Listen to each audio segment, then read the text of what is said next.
Put your eyes back in your head. I felt like flavor. Pry their eyes open and force them to see the truth. We will skin the sheep and sacrifice the weak. The unholy alliance has arrived.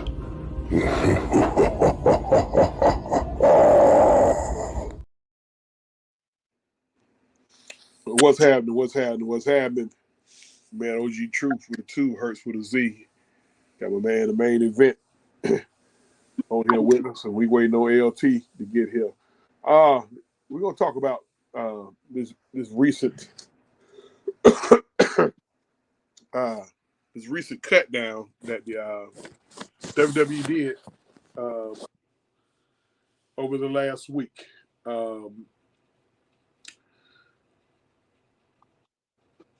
A few of them were shocking. A couple of them were I would say a couple of them are warranted. A few on one shocking. So this is updated as of February 12th. Authors of Pain, Akam and Razor. And Paul Ellery, of course. Cedric Alexander. Not surprised by that. No. He had no direction for him to go. Sonya Deville. That was horrible. Blair But she needs to reinvent herself. Blair Davenport. That was horrible. We're going to get back to her. Isla Dawn. That was horrible. Giovanni Vinci. Horrible.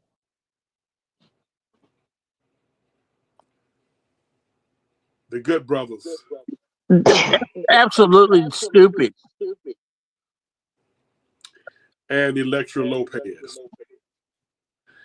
Could have sent her down to NXT and let her redevelop. Duke Hudson was also part of that as well.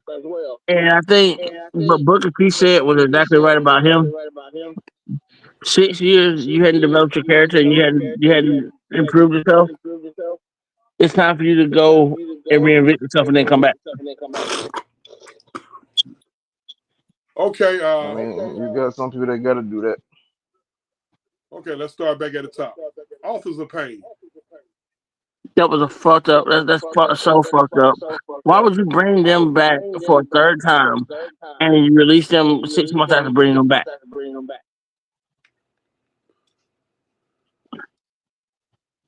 That's Luke. That's Gallows and what's his name, right? No. That's a common Razor. Oh, okay.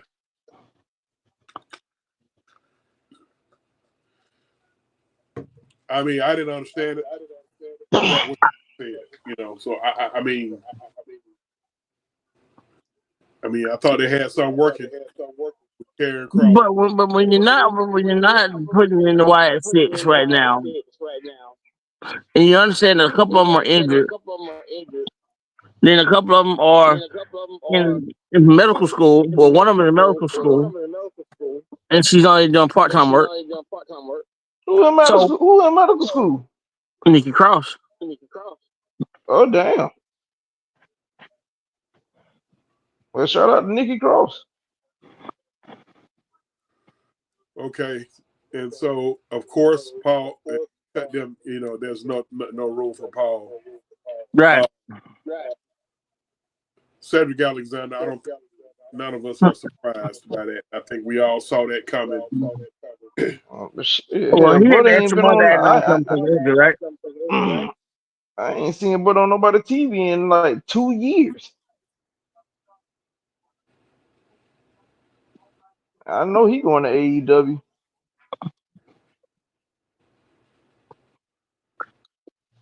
So, yeah, y'all hear me? Here's what I'm trying to figure out. If the company releases you, why you gotta wait 90 days?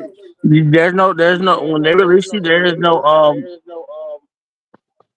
I mean, if they were released because of non-contract then there's no show clause. Just like with Ricky Starks. Ricky Starks got let go, and you saw what happened Tuesday night. Yeah. So Yeah, that's that bro got let go. Bro got let go and was on a WWE television screen in 22 minutes. Yep. And here's the thing about Blair Davenport. Blair Davenport had some time left on the contract. I don't know why they couldn't move her to Raw, because she was one of those that could have been that Lyra Valkyrie rival, because they had some great matches in NXT UK. Right before Davenport broke her leg. So that's part of that. That's why I think that was a horrible idea of letting her go. Elektra Lopez. That's the other reason why I think that was the other way as well, because she was on SmackDown and she could have been a dad partner with Chelsea Green. I mean, there's so much. Sonya Deville. I mean, Sonya Deville. that one kind of shocked me. I ain't That gonna was lie. talking to you. Cause you got her in you had her in a faction, and then you had the faction make you gave them airtime at the Royal Rumble. So to cut her right after that was like, what? And keep in mind, these aren't Tony Khan cuts. These are Triple H cuts. And I these are mean, I ain't Triple H cuts. surprised. And these are cuts from money. Because these are higher paid guys. And yes, they are higher paid. They are in the 300, 500K mark. Now, Blair Davenport. I read earlier today.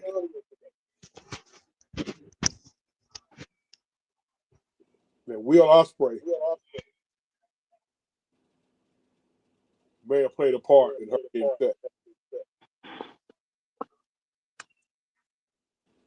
And it's kind of like what was the deal with like Dijak, but except Dijak was doing it for himself, putting out these false fillers. If that's what you're talking about. So I get what Blair and Will in a relationship or something. Blair and Will are both from Australia, and they are in that. They were in the same wrestling camp as Rhea Ripley and Buddy Matthews. Matter of fact, Will Ospreay and Buddy Matthews came out the same year, but Davenport came out 3 years before Rhea did. She was in a class with Tony Storm. First of all, everybody hit them buttons, man. Like, share, subscribe. Mad Mike Podcast. Mad Mike Sports and True for the 2 TV. I know this right here pissed you off in particular. Main event, Isla Dawn. Yes, I'm gonna say just like this. You have some of the classiest women wrestlers in the UK. In your organization right now, that could go. She was one of those that could go. She could be a heel. She could be a face. She could be a tweener. She could do anything. She can wrestle with anybody. I don't understand this cut. Again, she's one of the higher paid wrestlers. So that may have a part into it. Has she been on TV recently? She's not been on TV recently, and not since December, when her and Alba Fire lost the tag team championships. They were the unholy union. Well, And they had some wrestling matches together. I mean, So, yeah, I mean, they probably could. They probably didn't have that fun. I, excuse me. You know what I mean? People run out of ideas with certain folks. Yeah. That's the thing about it. Like, just because you can put on a good match, don't mean folks got ideas for you. And that is the unfortunate part about the business because you get lost in the sauce with everything else going on. And then other people like popularities end up growing more so than yours. So so you start tailoring to what the crowd asking for, and you get lost. Yes. But she's such a great scientific wrestler as a woman. You would think you would want to keep that and keep that toward the younger talent. Again, I mean they got people in place for that, so it's really the need. okay, Giovanni Vinci. There's so much more you could have done with him. I mean, how about a feud with Ludwig Kaiser? That I've seen in WSW and it works. WSW, I've seen it work. I've seen it working. I've seen it work in England. It works. They work together so well. They also work together with Gunther very well. They all come Nah, about at the same time. I nah, mean, and the thing, think about this. And think about this. Louis Kaiser and Giovanni Vinci are real life cousins. So, and then the friendship that they have with Gunther, that's gone a long way in helping them. is he popular? Is the fans clamoring for him? Because nobody want to see. Yeah, I mean, because don't get me wrong. Listen to you, because see, one thing I give you credit for, you are a wrestler. Period. Do I know the game? I do, but you, like I said, you watch any and everything when it comes to wrestling. So when you got folks that may be in a crowd on the same type of time you on, then they don't seen enough of it. Some folks might not feel the way you feel. Like Right. I said, you got to make sure that the shit got to make sense when it's all said and done. And don't get like I said, don't get me wrong. I'm not sitting here making it seem like they couldn't be put to work, but there's only so much TV time folks gonna get.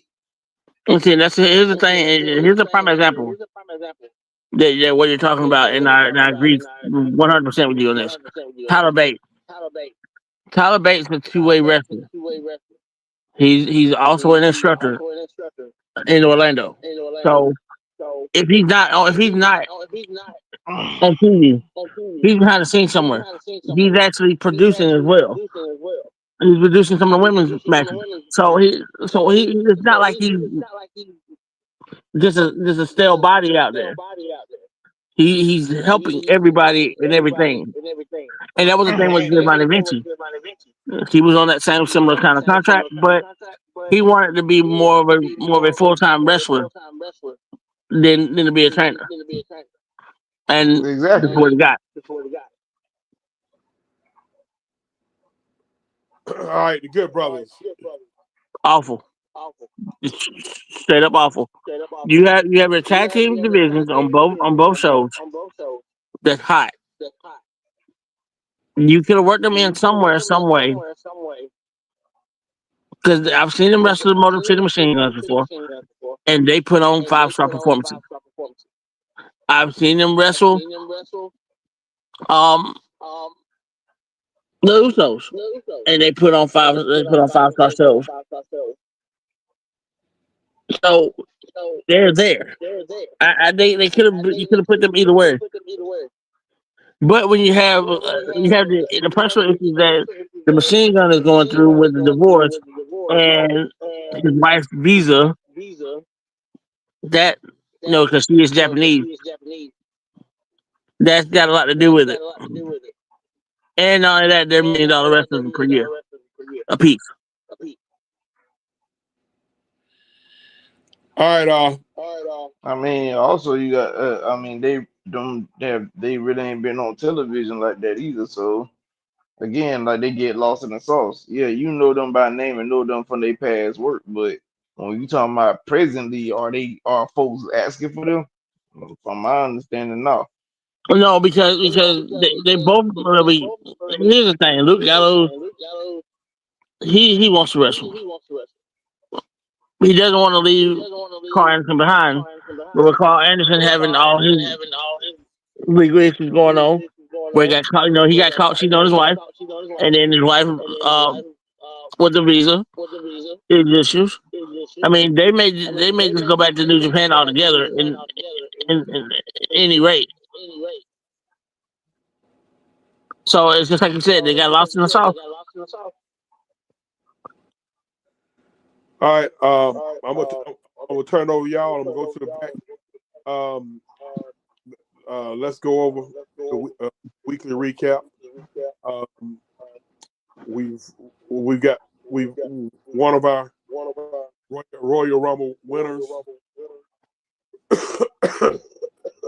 has chosen a dance partner.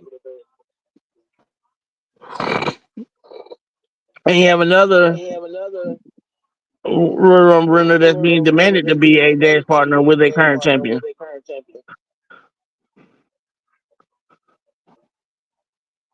Charlotte. Yep. They demand her to do what? Well, Tiffany Stratton is demanding her to choose her. I mean, we saw that. Anybody with damn eyes saw that shit coming a mile away. We knew it was coming. I knew it was coming, but the fact that she actually came out and said it, it has to be reported. But getting back to what we were talking about, but it had to be reported. But getting back to what we're talking about right here, Jey Uso decided on his dance partner. I knew it was gonna be Gunther from the jump. I mean, he hinted to it after the Rumble when they interviewed him, while he was still ringside. When he said world heavyweight, he was gonna be world champion. I was like, he going after Gunther. Which me personally, I don't think, because I mean, really and truly, I ain't got nothing against Cody, none at all.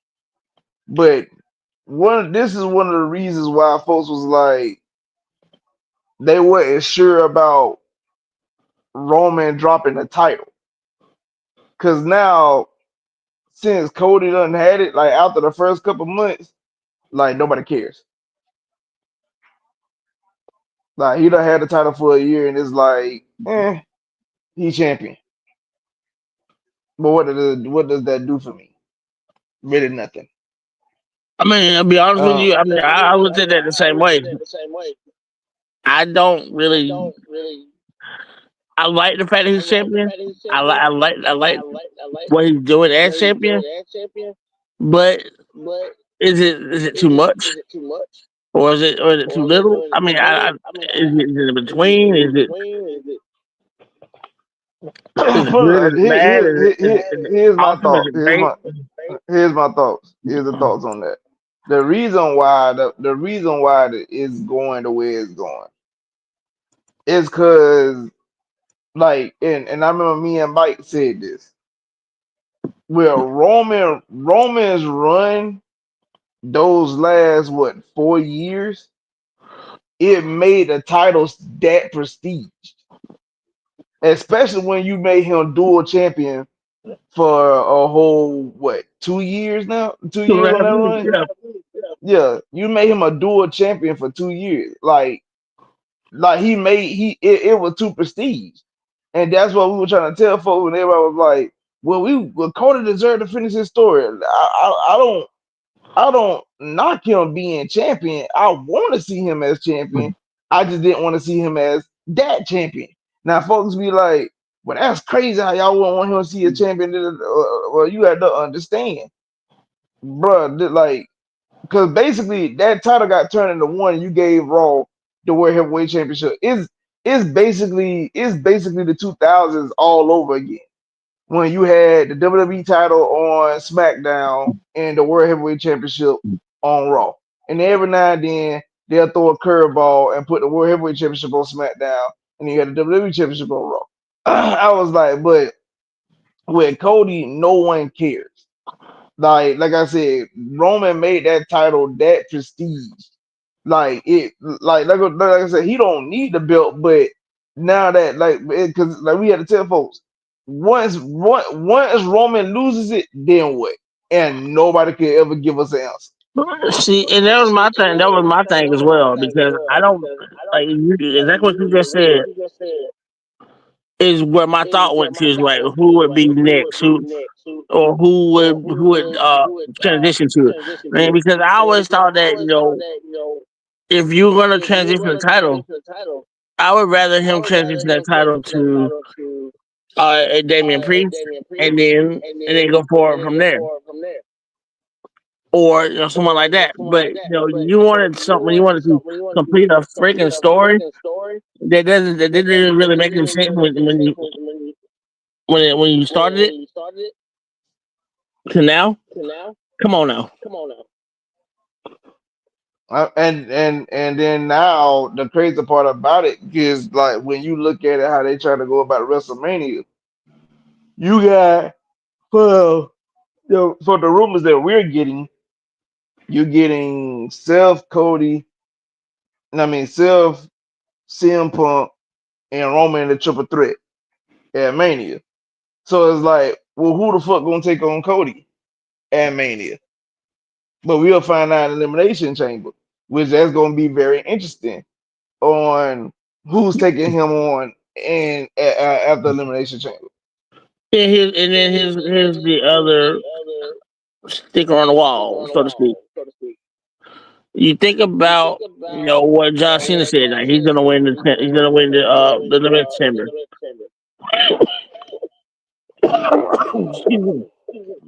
So is number 17 in the works as well? I hope not. Please God, no. But oh God, I really don't want that shit to happen. I'm not even gonna lie to you. I'm not even gonna lie to you. If people could say what they want to say about that, but bro, like, it's like Cena ain't been real. I mean, like, he had his moments, but truth be told, bro ain't been relevant for the last few years. Just because he on his last ride, y'all see now folks try to say, well, he deserved at least try to break that record. No, he don't. No, he don't. Boy ain't been to work the past couple years. No, he don't. That's the same way I felt about Charlotte when she won the Royal Rumble. Like, folks be looking like, how the hell y'all don't want Charlotte to win? She ain't been to work. And all that damn telling that damn ring, you telling me you gonna give it to the person that just came back?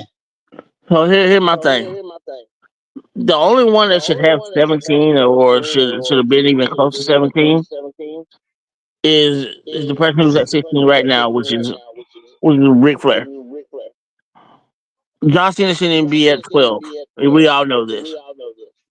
And that's really facts. Like I said, Vince was pushing the hell out of damn Cena. And don't get me wrong, 2000s, I understood. Cena was hot as fuck in the 2000s. No, I would say 2002 to 2011, 12, 13 maybe.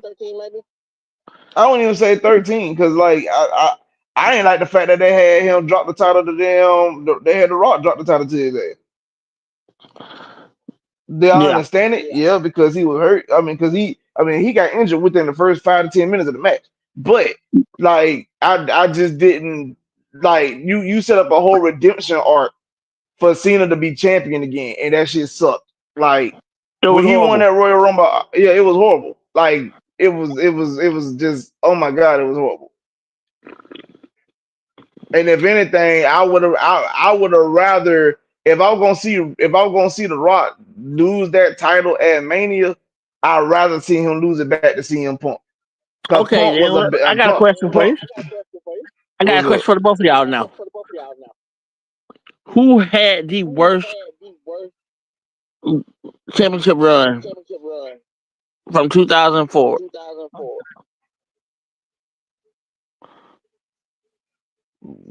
Who had a world championship run from 2004? Yeah, no, 2000, the year 2004 to present. I mean, I can name 2 runs, I possibly mean, I 3. wasn't I wasn't a fan of Jinder Mahal when he was champion. I tell you that. Okay. And hell, I really wouldn't even watch wrestling like that back then that time. But when I seen him being champion, I was like, Jinder Mahal, really? Be for real. But I understood why that was a business decision. Right. It was him, and unfortunately, I don't think Drew didn't get his just due as champion due to COVID. Right. Now, if now that would be my second choice. If there was anybody else, anytime Brock held that bitch is what I couldn't stand. Even the first couple runs. But you gotta look at it. Brock was on the champion like in 02 and 03.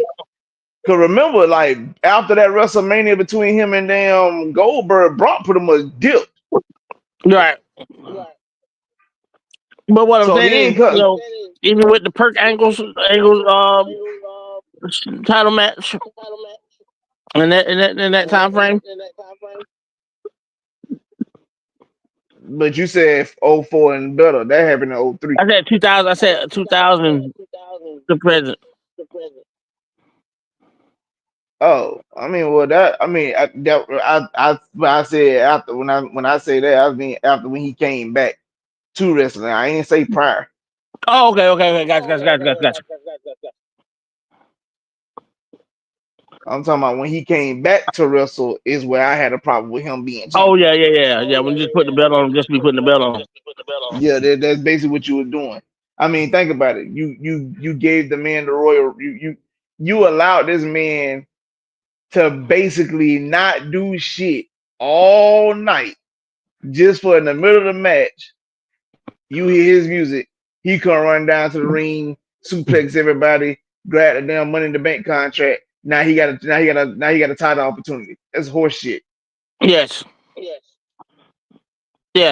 Or And yes. or or instead of you just rewriting shit, you forced him into a fatal 4 matchup because Roman ended up getting COVID.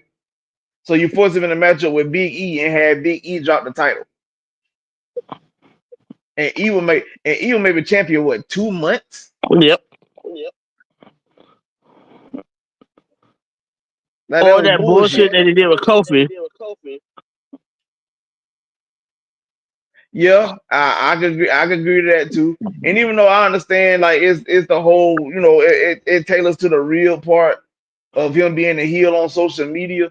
But the fact that people be bringing up that shit about him losing to Brock Lesnar in like 9 seconds, like motherfucker, don't like that. Don't use that as a got you moment, like bro. Because I ain't Yeah. saying I'll be like because that shit really ain't fair to him because like that you know how Vince is. Vince will bury any motherfucker by the way whenever he got the damn if he got an opportunity or the chance to Yes.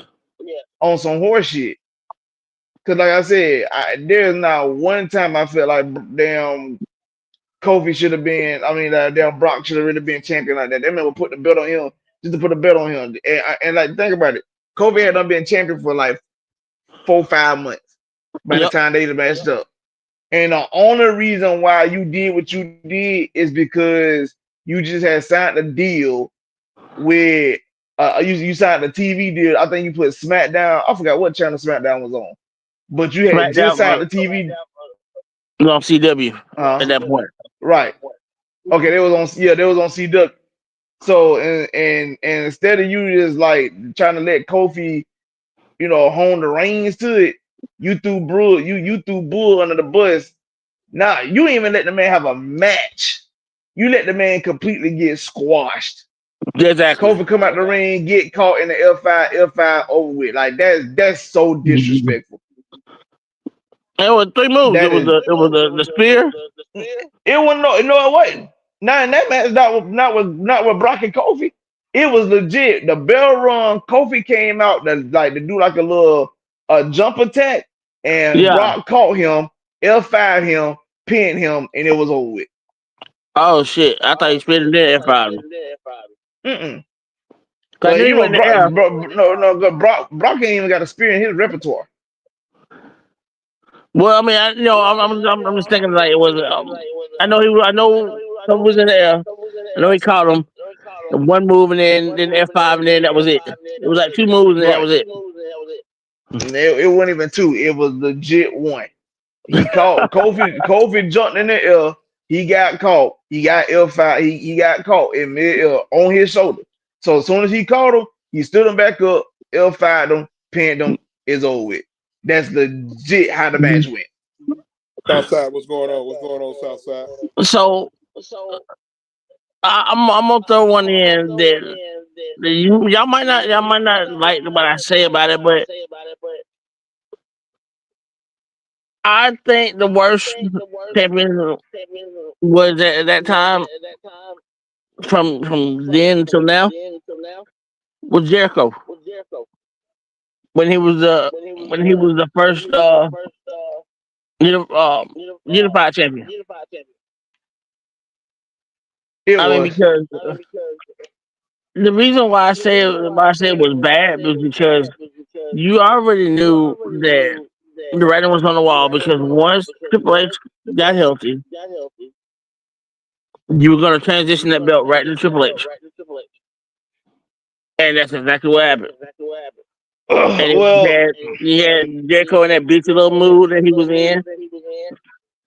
He's whining and crying. Somebody he shouldn't have been in that match. He shouldn't have been this. Shouldn't have been that. well, me personally, here's my thoughts. Because is it bad? Absolutely. But here's where the problem come in at. At the time, you literally had Rock and Austin was number 1 together at the time.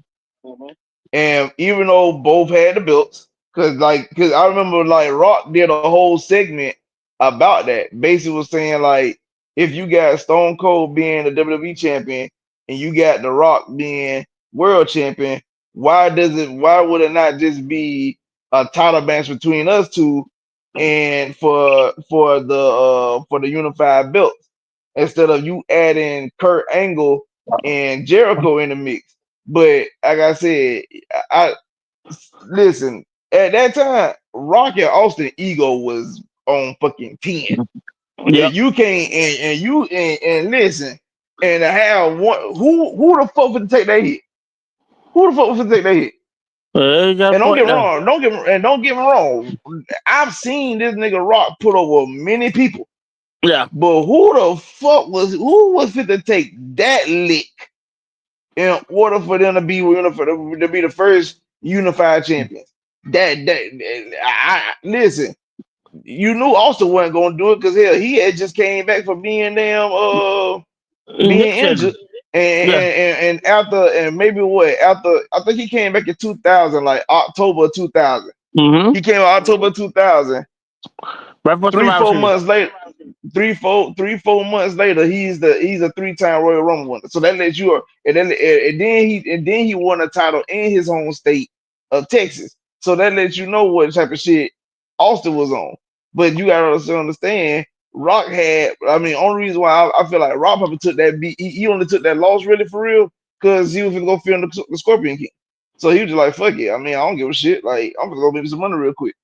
That was the reason why he did it. But at the time when they both came back and they were full time for that time being, hell no, no damn.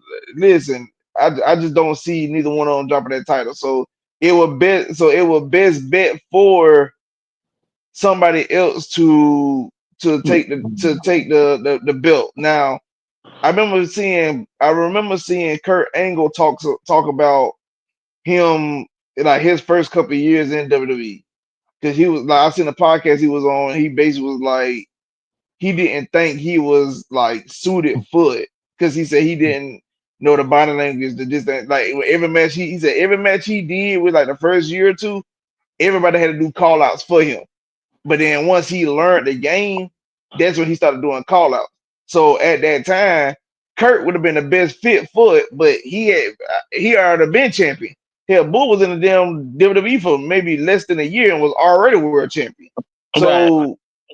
So when you do the math, Kurt done been champion, also done been champion, Rock done been champion. Well, who's left? Chris Jericho. No, don't get me wrong.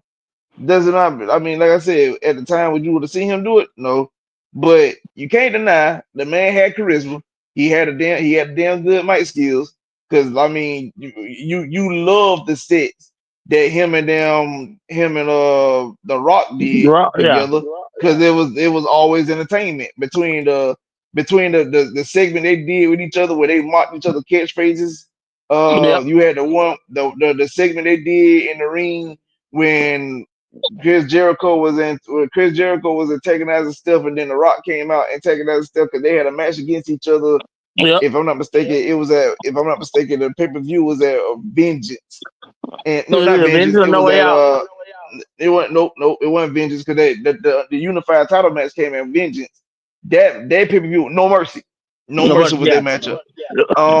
They had a matchup at No Mercy, and that's when he ended up hitting which is the move that is known now is what they call what his move is now, what it's called, the Code Breaker. yeah, no, Skull Crusher Finale, that's what it's called. That was his move that he was using at the time, and he did it on the Rock on the chair, which led to the 3 count. But I think later on, him and Rock ended up winning the WCW Tag Team Championships, and they had a segment in the back where they was like where Jericho thought he was the leader because he had the main title, and that's when the Rock did a segment, and the Rock did the segment with him, basically letting him know like you won the big one once, because that was the whole Moan thing that he could never win the big one, which go back to that segment before they match up, where I think remember the segment where he was like. You like I think Chris Jericho doing his bit and the Rock cut him up like ever do this thing again. Yeah, That's a stupid again, time. yeah. And he put his hand in his face and whatnot. So like I said, Jericho at that time it wasn't liked, but it's understood because you weren't gonna put it on Kurt because he still wasn't quite ready. And it was going to be a power struggle between Rock and Austin because they were the top guys of the company. They was legit wrestling. It was Stone Cold, The Rock, Stone Cold. So it was going to be a power struggle on who going to lose this damn belt. I'm not losing to you. Like, so and that would and see when you look at it, when people think they GOATs in most cases, top 2 gonna be Stone Cold and Rock. So if that match take place and one of them wins, then somebody could use that as an argument saying, oh, well, shit, you can't put The Rock over Stone Cold because Stone Cold beat him for the Unified Tag Team Championships. So that's how that goes. Now, back to your point, yes, I understand fully that you're saying like Jericho is not the guy for like being that championship. But with everything I just broke down, it made sense to give it to him. It made plenty sense to give it to him. At this point, you telling me, we're going about it, going back to it now. Yeah, it does make a lot of sense now. I didn't like it either, but it made good heel work because who the fuck wanted to see him win? Nobody. I mean, and he was such a great. When he said he was a great heel champion, but in regards to him being that guy. I mean, I remember when how that night went. You had The Rock, so you had Austin and The Rock match first. You had Austin and Kurt Angle match first. I remember the finish because I think Kurt did something. Rock, Austin pushed him to the ropes. He bounced off the rope, came back into a stunner. 1, 2, 3. All right.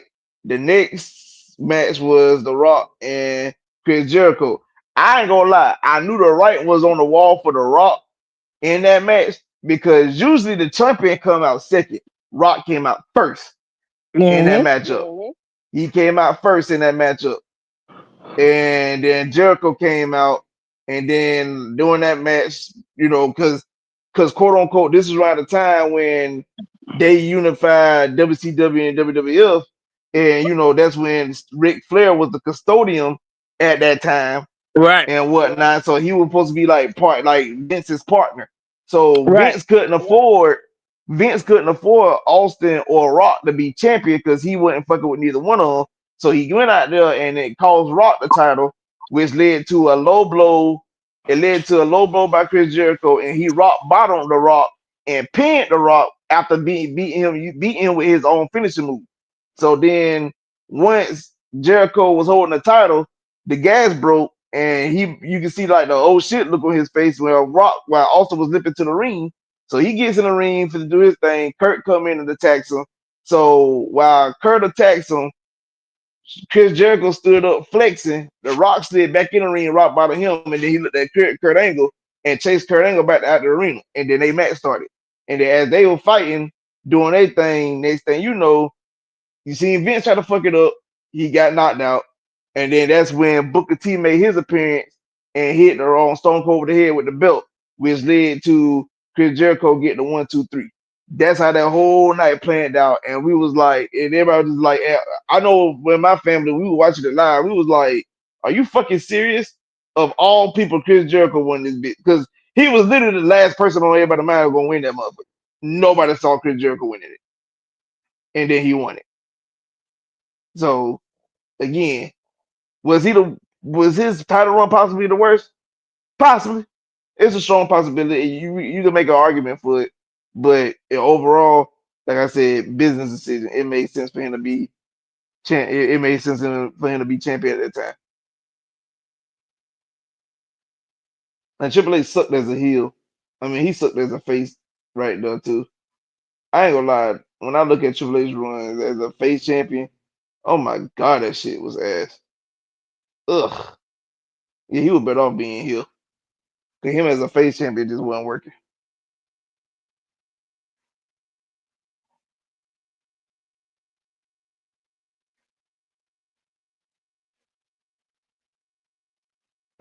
Think he ran out. Johnson, you still there? Yep. Okay. But yeah, I mean that's my thoughts on who the worst champions was. I mean, I don't know, OG, you got anything for saying like who was possibly the worst champion or something during the 2000 from 2000 to present, like who had the worst title reign?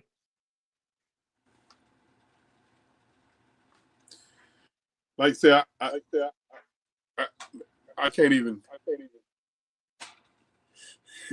put Kofi into that because that shit was fucked up. I had a problem with that shit went down. I don't think nobody liked the fact how the shit went with Kofi. I don't think nobody liked that shit.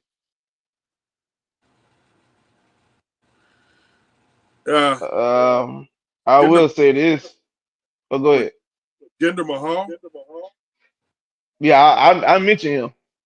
I gave two. I said Jinder Mahal. I gave Jinder Mahal. Well, I actually kind of gave three. I said Jinder Mahal. I did say Drew's on wasn't as good, but that was due to COVID. I think that was for Drew's title run up was COVID hit, and I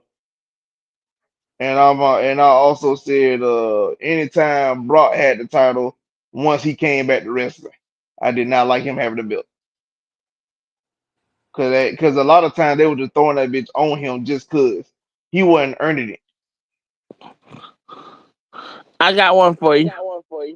What about the tall Indian guy? 7'3" guy. Oh, the Great Khali. I forgot Yeah. about him. Yeah, you could definitely put him up there. He only won the belt because he only won the belt because of his size. And then I said Jericho, Jinder Mahal. He said we do also Jinder Mahal. We all said no, and that is part of another one. And what about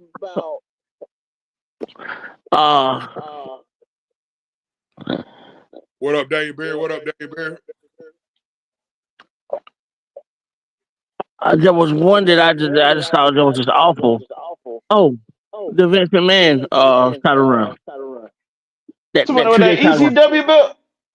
No, when he won the world championship. I thought that should have been. I thought that should have been in the 90s. I thought that was Royal Rumble. I thought that was like 2000. No, because the Rock won the Royal Rumble in 2000. 2000, yeah. That was 99, wasn't it? Mm-hmm. Okay. Yeah, and then the ECW run after 2001. Okay, so yeah, they don't count. No.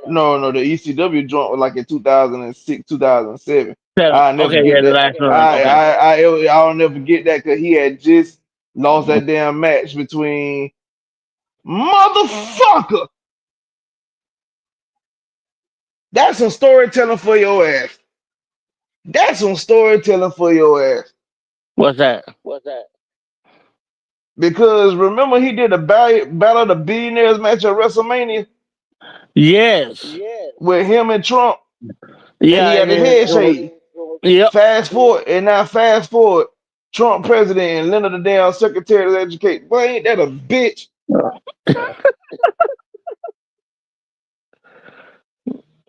Okay, question. Perk Angle versus Cocaine Sean. Shit, I would have paid my year's salary for that match.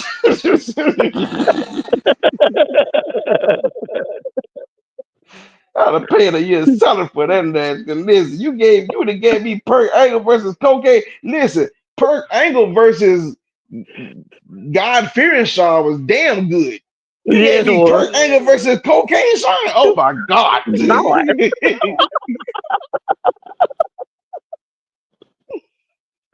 Yeah, I said you'd have gave, like I said, if anybody have not seen WrestleMania 21 Kurt Angle versus Shawn Michaels, I would suggest you go watch that. I'm talking about pure wrestling, pure art, storytelling, the whole nine. The match was phenomenal. And like I said, then that was Kurt Angle versus God Fearing Sean. You would have gave me Perk versus Cocaine Sean. Shit, bruh. I would have been a child, but somebody would have bought that pay-per-view. Ain't no way in hell. Somebody had to spend them $50 that day. Well, we would have been watching it together. Listen, I would have found out where you did that, bro. We would watch that one together, bro. Listen, I need that. I need that expeditiously. I need Perk Cocaine Sean.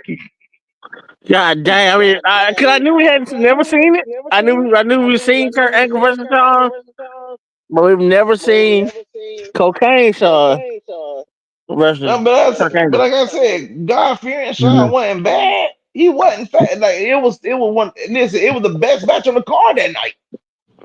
It was the best match on the card that night. It was the best match on the card. That was one of my top 10 all time. All time, yeah. So I said, so you had Perk Angle versus God Fearing Sean. You know, I done found Jesus Sean. You would have gave me Kurt. You would have gave me Perk Angle versus Cocaine Sean, boy. Listen, that shit would have done unbreakable numbers. Man, it was numbers on top of numbers, bro. Y'all don't understand, boy. That shit, y'all just don't know, but Cocaine Sean was different. That man put on show after show after show. So I mean, and they don't, like you said, they don't call him Mr. WrestleMania for no reason. So you'd have gave him Cocaine Sean and Perk Angle on the biggest stage. Whoa. And it almost happened. Except Sean decided to get his ass hurt. Yeah, and because unfortunately, because I don't think people even realize, because unfortunately, not only that we got, did we get Sean and Kurt? Yeah, we did, but we never got Sean and The Rock in the ring together. Oh man! Not in a wrestling match. Now he he refereed a match with The Rock in the ring, but he never like for saying them two actually battling it out. No, that's Cocaine and The Rock not wrestling against each other is equivalent to Vegeta and Piccolo never fighting each other. A lot of people don't even know that. You know what? I would never thought they fought each other anyway. Yeah, but yeah, Vegeta I mean, and 'cause Piccolo they're never from two fought. different worlds, right? You said what? I said they're from the same world, but they're not from the same. But no, they live on Earth together, and like Piccolo started as the Demon King and ended up like training Goku's son once he died against Raditz. So Right.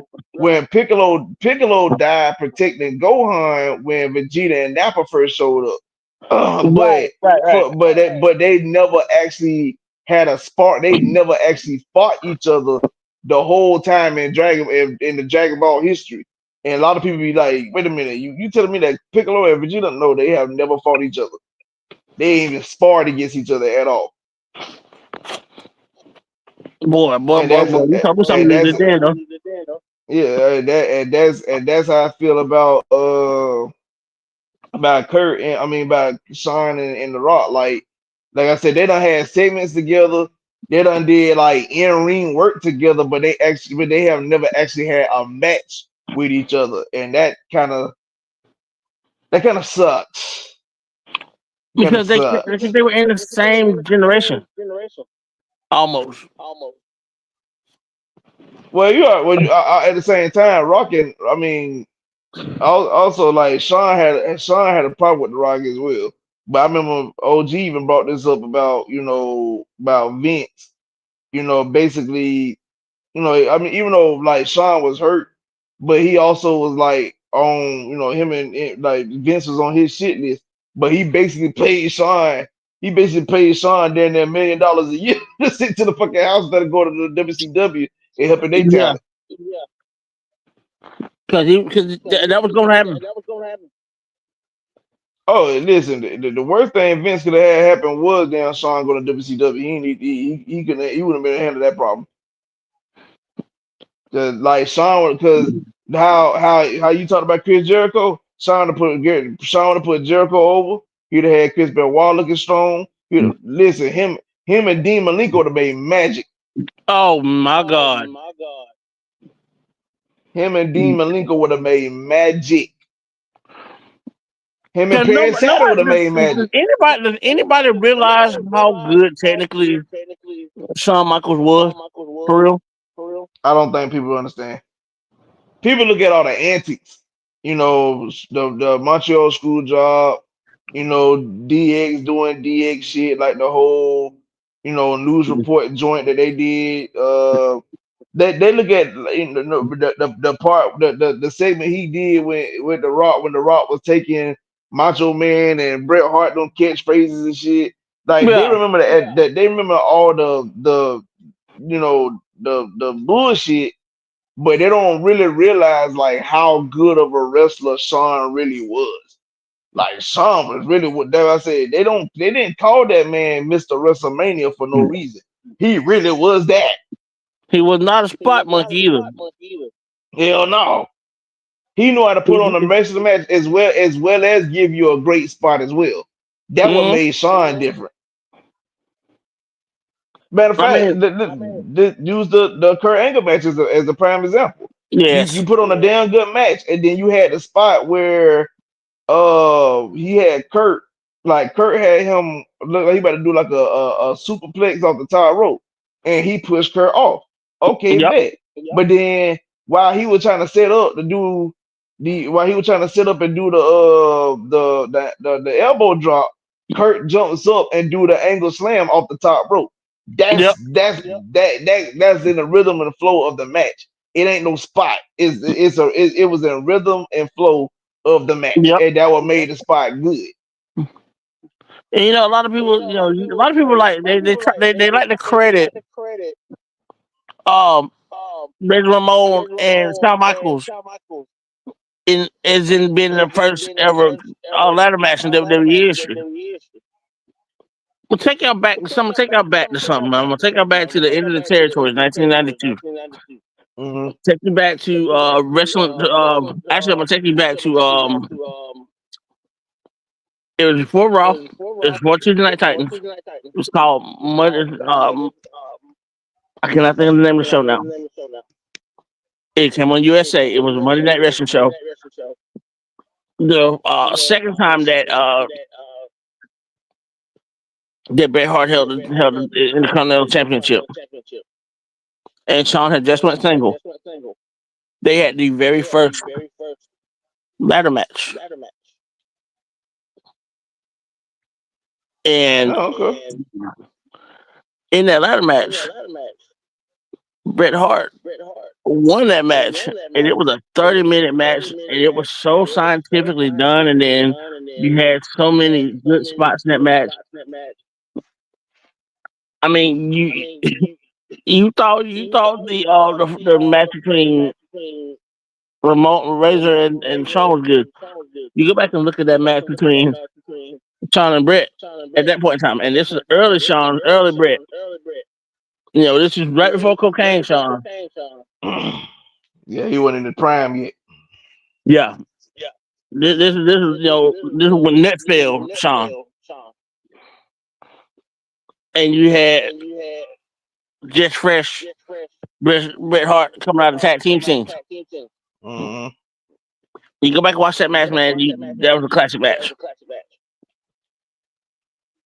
I mean, pretty much every match they had was classic.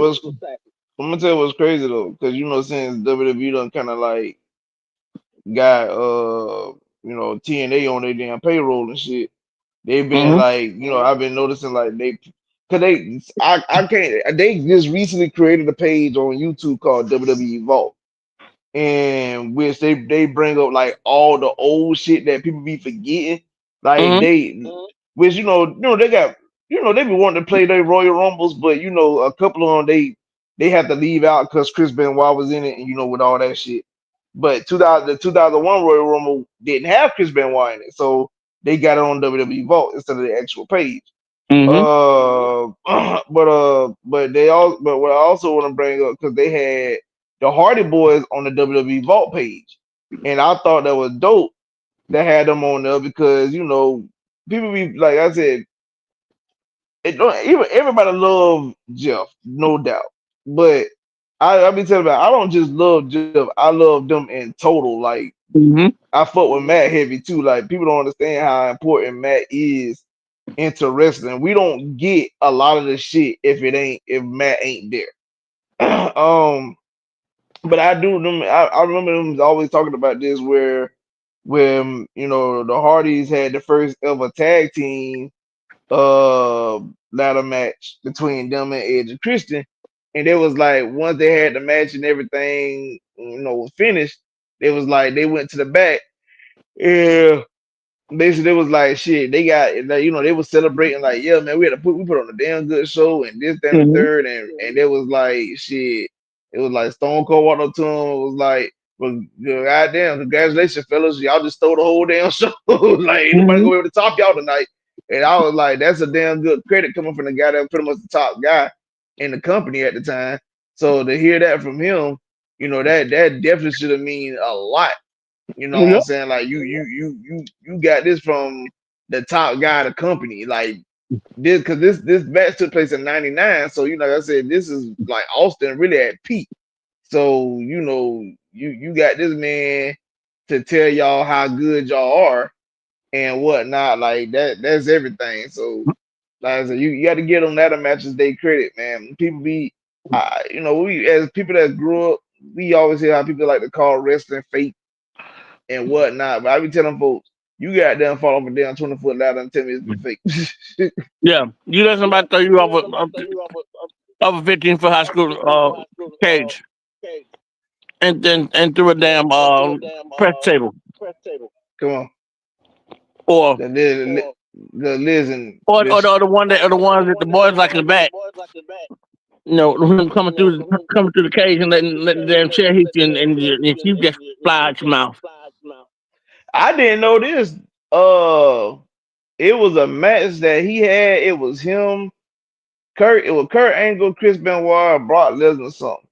And Kurt said on the podcast that Chris Benoit told Brock to hit him like swinging from the side and whatnot. But Kurt said he didn't tell him that. So when he got hit by when he was like when Brock swung, he swung overhead and it broke his neck. I was like, oh shit. And so you heard the click. Mm-hmm. I mean, listen. This is why I have to give Kurt Angle his credit. People don't realize Kurt Angle really sacrificed his body for us, bro.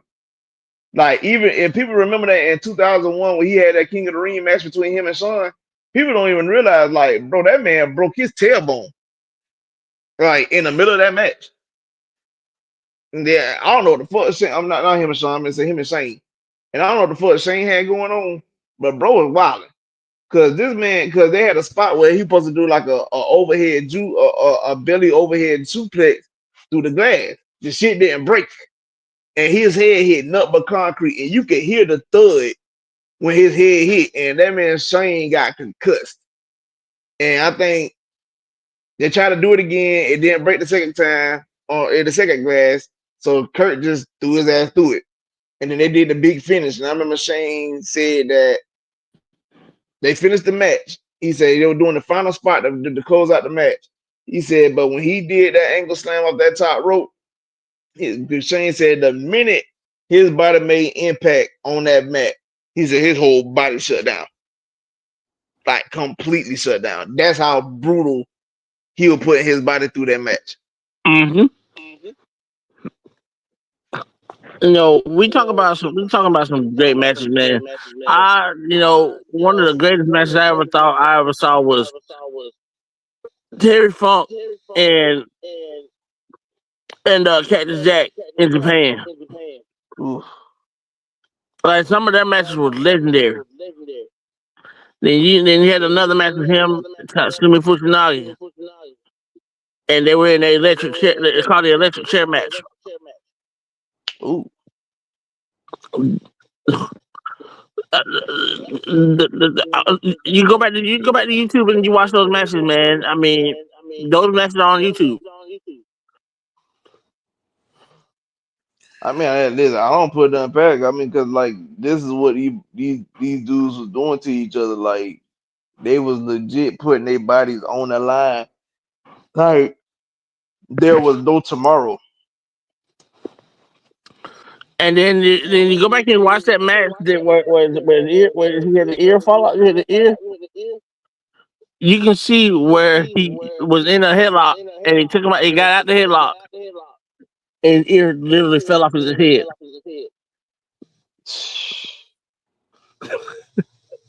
All right, fellas. The producers in the back. I'm sorry. Yep. We're gonna make. But man, like I said, man, we're gonna talk a lot about these things, and a lot about the killings and stuff that happened within the territories at that times, and plight of black wrestlers.